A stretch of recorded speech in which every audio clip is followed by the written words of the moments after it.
প্রিয় দর্শক, USA news অনলাইন.com এর অন্যতম আয়োজন ইউএসএ নিউজ অনলাইন জার্নালে আপনাদের স্বাগত জানাচ্ছি। আমি শাখাওয়াত সেলিম। আজ ইউএসএ নিউজ অনলাইন জার্নালের 114তম পর্ব। এই পর্বের বিষয় উইল বা ওসিয়তনামা।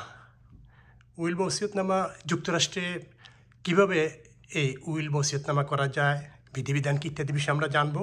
এ বিষয়ে বলবেন যুক্তরাষ্ট্রের বিশিষ্ট কমিউনিটি ব্যক্তিত্ব মোহাম্মদ এন মজুমদার LLM। তিনি প্রায় 30 বছর যাবৎ আইনি পেশায় এই এবং কমিউনিটি বিভিন্ন কার্যক্রমে সম্পৃক্ত। আমরা তার কাছ থেকে বিস্তারিত জানবো। মজুমদার ভাই, যদি বলেন এই বিষয়টা ওসিয়তনামা অত্যন্ত গুরুত্বপূর্ণ, যুক্তরাষ্ট্রের প্রেক্ষিতে বিষয়টা বলবেন। Sure, thank you so much Selim ভাই। অত্যন্ত জনগুরুত্বপূর্ণ একটা বিষয় আজকে তুলে ধরেছেন। যুক্তরাষ্ট্রে বাংলাদেশি আমেরিকানদের ক্রমবর্ধমান জনসংখ্যা বৃদ্ধির সাথে সাথে এই বিষয়টা অত্যন্ত গুরুত্বপূর্ণ হয়ে দাঁড়িয়েছে আমাদের নিকট, কারণ আমাদের বয়স্ক জনসংখ্যা বৃদ্ধি পাচ্ছে।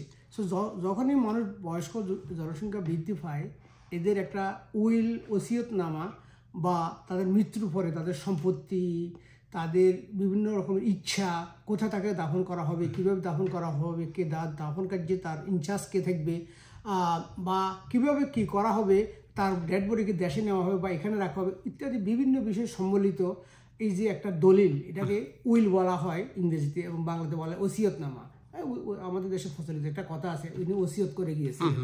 So very very important. তাহলে শুরু করি। এটা যুক্তরাষ্ট্রের বিভিন্ন স্টেটের বিভিন্ন ল এই সংক্রান্ত, কারণ 50 স্টেটের ডিফারেন্ট ল। এটা ইমিগ্রেশন না, ইমিগ্রেশন হলো 50টি স্টেটে একই ল। বাট উইল, ট্রাস্ট, প্রপার্টি ল এগুলো হচ্ছে এক একটা স্টেটের এক একটা।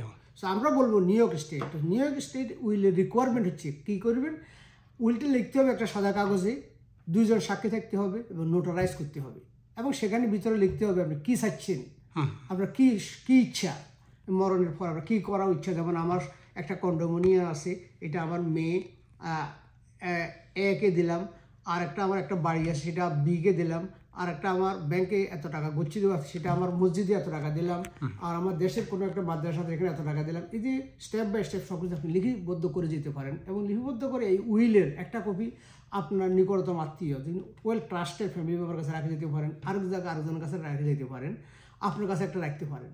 সো যারা এটা তাহলে আপনারাও শান্তি, আত্মা শান্তি পাবে, আর ওদের ভিতরে একটা বিরোধ থাকবে না। আর যেমন একজন বলবে যে আমি এটা সবটা চাই, আর বলে আমি ওইটা চাই, তখন দেখো বাপ মরার আগে লিখিতভাবে দেখেছি তুমি এটা, তাহলে বিরোধটা কম হয়। কারণ আপনি চান না আপনার মৃত্যুর পরে আপনার সম্পত্তি নিয়ে কারাকারি করুক। আর একটা বিশেষ ক্ষেত্রে বলা হয়, সেটা হলো যেমন ধরুন যারা ম্যারিড, তারা যদি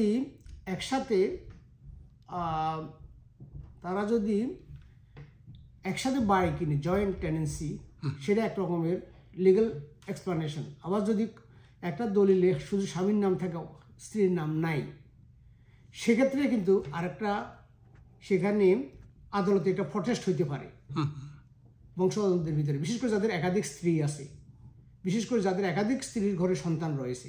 তো ওদের ক্ষেত্রে উইল একটা very very important document. So এই উইলটা আমেরিকানরা কিন্তু প্রচুর পরিমাণে উইল করে থাকে। আমাদের দেশের লোকেরা এটা উইল করে কম।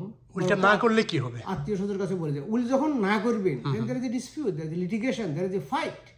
বেশিরভাগ ক্ষেত্রে যেমন আপনার সম্পত্তি আছে, কয়েকটা সম্পত্তি আছে, কয়েকটা ছেলে মেয়ে আছে, 2 ঘরের ছেলে মেয়ে আছে, সবাই আধিপত্য বিস্তার করার চেষ্টা করবে। যে শুনবেন যে একজন 3টা দখল করে বসে আছে, একজন একটা দখল করে আছে, একজন ভালো জিনিসটা নিচ্ছে, একজন খারাপটা দিতে চাইতেছে।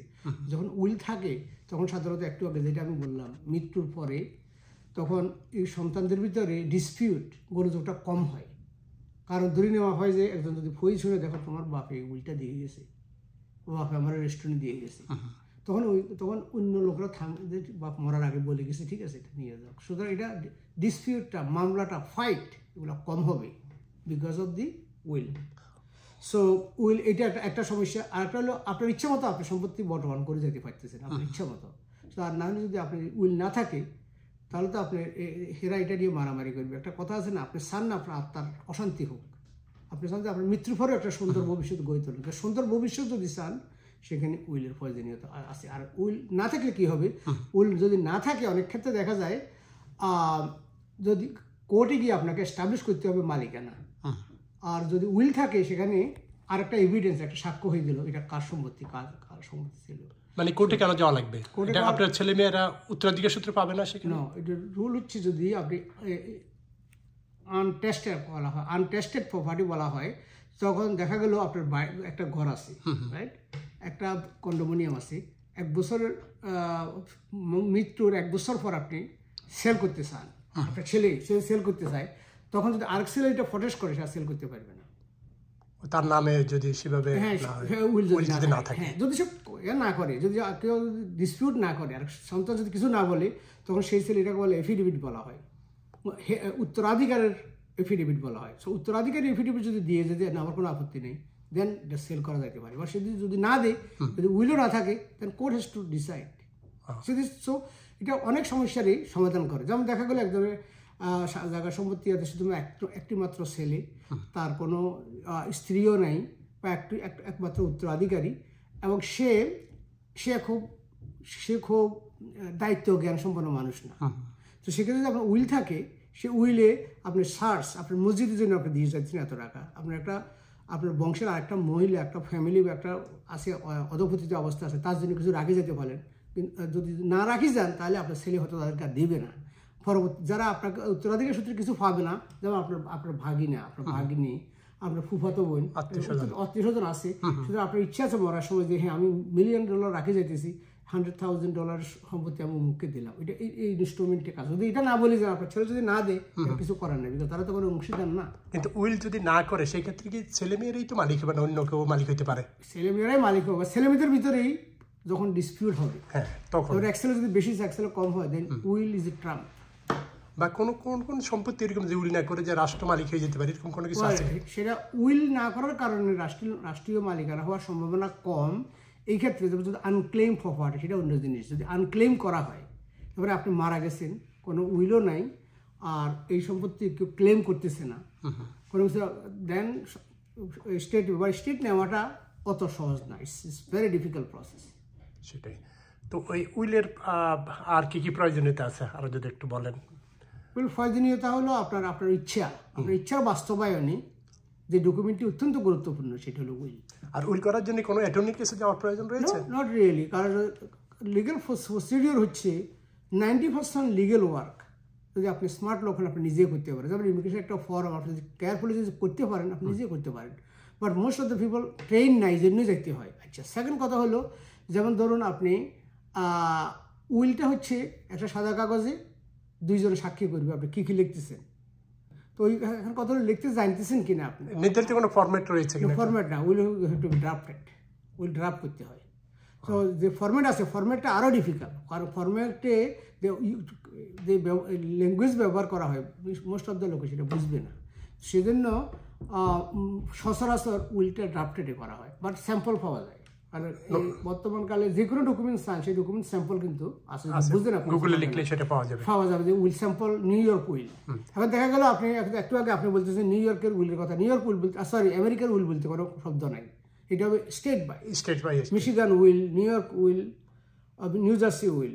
যখন সার্চ যদি আপনি নিজের কিছু নলেজ না থাকলে, then they give you wrong information. Washington ডিসিতে আসে যাবে যদি হয়, দেন ওইটা ফরম্যাট ইজ ডিফারেন্ট। অনেক সময় ডিফেক্টিভ পেপার ওয়ার্ক হলে সেটা কোর্ট রিজেক্ট করে, আর ওইটাই আর। বা সাধারণ রুল হচ্ছে নিউ ইয়র্ক একটা সাদা কাগজে সেখানে কে দিচ্ছে, কাকে দিচ্ছে, কী দিচ্ছে, কী কী কন্ডিশনে দিচ্ছে, আর 2 জন সাক্ষী নোটারাইজ, এবং এটা এরকম কাগজ হলেই হবে। তো এটা কার কাছে রেখে যাবেন?